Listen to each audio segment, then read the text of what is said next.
Tennessee hosts Georgia Southern tonight. We're They doing stink. Georgia Southern really stinks. Sorry. Oh, we're recording? My bad. I was about to say we're doing a preview for this for God knows what reason. I guess we're doing a preview because we like Tennessee and also because it's finals week and there's not much else on. But My apologies. let me rather than dive into the metrics of Georgia Southern and how Carter so eloquently phrased how well their team is playing these days. I want to talk broadly on Tennessee for a moment. They bounced back, got the big win over Illinois. They now are 1-2, or no, sorry, 2-1 against Big Ten opponents this year. Wins over Wisconsin, Illinois. Those are the two marquee wins that the Volunteers have on the year. Purdue, Kansas, and North Carolina, their losses. All three of those teams look really good. What's your confidence level in Tennessee right now? I know we both love this team, but isn't it like a little scary? They're midway through December and all their best wins are Big Ten teams. It is, but also when you look at it a little bit deeper, I think that there's other players on this Tennessee team that can step up while also getting, like, what you're getting from Dalton Connect every single game. You're going to get 20 at minimum. I think like that's a safe bet at this point, and you're probably going to get way over 20.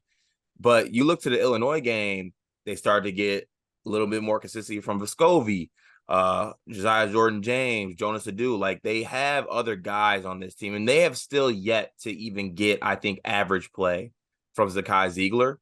And then you put gaining this team, they have a lot. And I think there's guys with another level to reach. I'm not necessarily saying it's a crazy level to bring them like to an unbeatable type team, but I think there's guys on this team that can take even a minuscule step to kind of up the maybe the liking of this Tennessee team. And you look at this game and you look at it coming off of like the big win at home against Illinois, and everyone wants to do the classic, oh, letdown spot, finals week, da da da. Two things that won't let this team have that type of situation. Actually, three things. Rick Barnes has been coaching way too long to have letdown games on finals week. He's been here way too long. Way too many veterans on this team to do that as well. If there was like a couple freshmen, sophomores, or things like that, these guys have played way too much basketball. And honestly, these guys have been in college so long, these guys probably don't even have any finals. They might have one online final. That's a 10-point open book quiz. Let's be honest here. And third, Georgia Southern is not a good basketball team. Even if they did let down, I think Tennessee wins this game by 20 points. So I think I'm actually higher on Tennessee than I was. I was getting kind of low, and it's not just the Illinois win. I was just looking at it as the bigger picture that you have a steady All-American candidate in Dalton Connect. If you can get other guys to even play to their level or around their level, which I don't think some guys are doing right now, that ups the ceiling of this team, in my opinion. Yeah, the good thing for Tennessee during finals week is that their best player is Dalton Connect. And I have a working theory that Dalton Connect doesn't talk. I don't know. Have you ever seen him talk? Like, have you ever heard him say anything on the court? I did hear him when he dunked on Malik Hall. He had some words. Wasn't that just a yell, though? I don't think there were words. That's true. It was a yell. It was a Yeah, yell. like as far as I can tell, players that are as good as Dalton Connect normally like there's some pretty clear like he's talking moments. Whether he's talking to his teammates, he's leading, he's pointing, or whether it's shit talking, whether it's saying something to the crowd. I'm convinced that Dalton Connect is a robot that was put on this earth to score, and that's it. And that's why he might struggle defensively a little bit. It's because I don't think he speaks. I don't think he can process human words. I think he's just wired to go out there and get 3-level buckets. So he's an AI robot, basically. Yeah. But what they did is before they fixed the last bug, which was defensive, they accidentally released the scoring prototype, and he just never downloaded the defensive chip. Yes, exactly. And Okay. where that Makes sense. leaves him from communicating is tough too, because like there is no communicating. You just put that kid on the court, and like they probably have to physically restrain him to bring him to the bench. I love him, by the way. This is all said with praise, but the point is he's not taking exams. If you put that man in a classroom, like all he's going to do is start shooting things in the trash can for 40 minutes. That's all he's going And, to do. and and making them too. Can't make it. There's not a miss that's coming.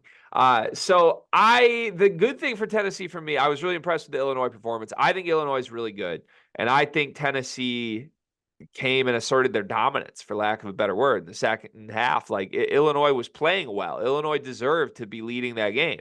And then Tennessee went on this huge run where they just stifled them and wore them down. And that's what the Tennessee defense normally does. It didn't do that in the North Carolina game, but at home, especially, that's what it does. What I think bodes well is that Tennessee had 5 players in double figures against Illinois. I feel like that's unusual. Normally it's Connect getting his 30 and everybody else, maybe you get 1 to 2 of them, but all the starters were in double figures. Jordan Gainey only had 5 off the bench. Meshack had 9 points. Like, they had a lot of guys contributing. Gainey, I am keeping my eye on because I think Gainey is really important to this team. And I think that now that Vescovi's back, Gainey's role is getting reduced a little. He's only played 20 and 17 minutes the last 2 games. Those are the 2 season lows. He's in single digit scoring those 2 games. I don't love that trend for this team, but it's also because Vescovi's playing well.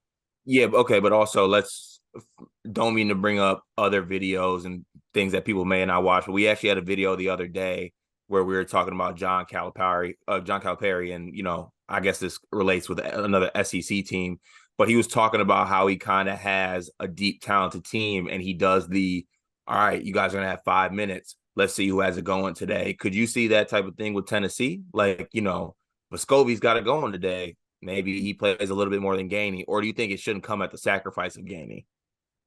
Or Gainey has it going, maybe I sit Vescovi, like that type of situation. I'd like to see, like, I just don't want Gainey to be in a spot where he's not in control of his minutes. And maybe that is what's happening here. Like, maybe Rick Barnes' read was that Gainey didn't have it. He wasn't cooking offensively in this game, so he played less. I would give him credit if that's what's happening. I don't think that's what's happening, though. I think this is more like, oh, yeah, we're game planning that Gainey's going to play less and Vescovi and Ziegler are back in. Because in the George Mason game, Jordan Gainey had 7 points in 20 minutes. Vescovi had 7 points in 28 minutes. Ziegler had 6 points in 28 minutes.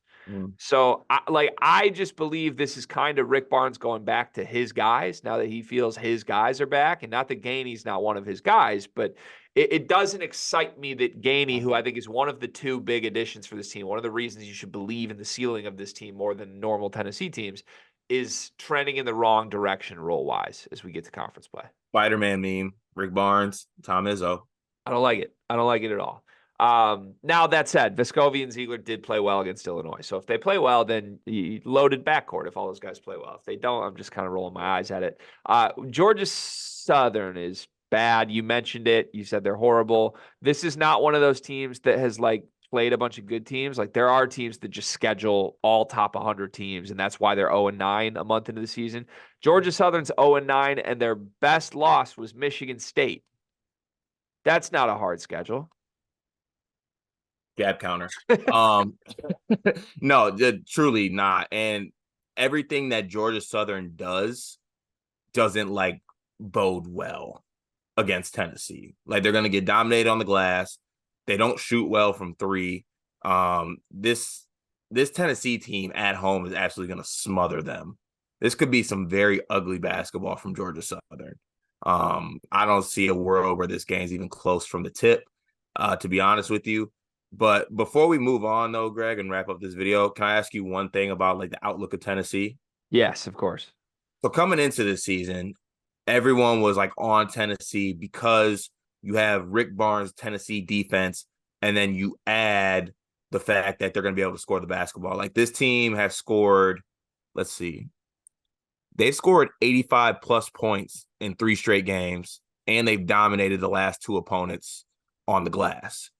Is long term, is this an SEC banner team, Final Four level team, if they're getting the defense that they're getting while also having this potent offense where they have a lot of weapons? Because even in that game against North Carolina that they lost at home, yes, I was disappointed in Tennessee, but also they Dalton Connect had 40 and they put up crazy buckets. They just couldn't get a stop, which is uncharacteristic. Everything they did that game was so uncharacteristic of a Tennessee basketball team. It might have just been a one-off thing.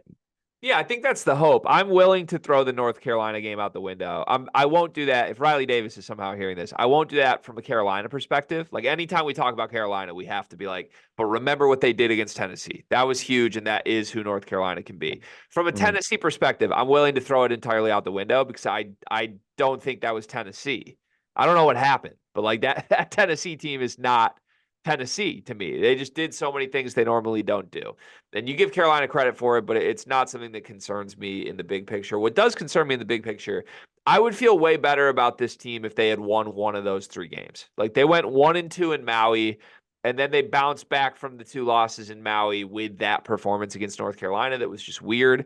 It's just hanging over my head that like when this team finally played the 3 elite teams on their schedule, they went 0-3, and I think they had chances to win all 3 of those games, but at a certain point, we're criticizing them like, oh, we want to see them beat someone. That's not going to happen tonight. They're playing Georgia Southern, but it's just going to hang over my head until we get to March. Unless they run through the SEC, I'm going to go back to that week where they went 0-3 in 8 days against 3 of the best teams in the country.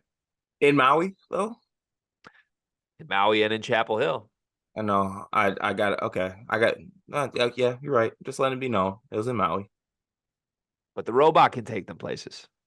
The robot can take them places. And I swear to God, if somehow after this I see like a Dalton Connect Terminator edit with no credit towards us, you'll be hearing from our lawyers. Daltbot. Like what's his number? Isn't he he's number 3? Daltbot 3000. That's what Dalton Connect is. Connect 3PO. Good luck, Tennessee. I think we'll have a recap for this game. Unless nothing exciting happens, then we'll talk to you next week.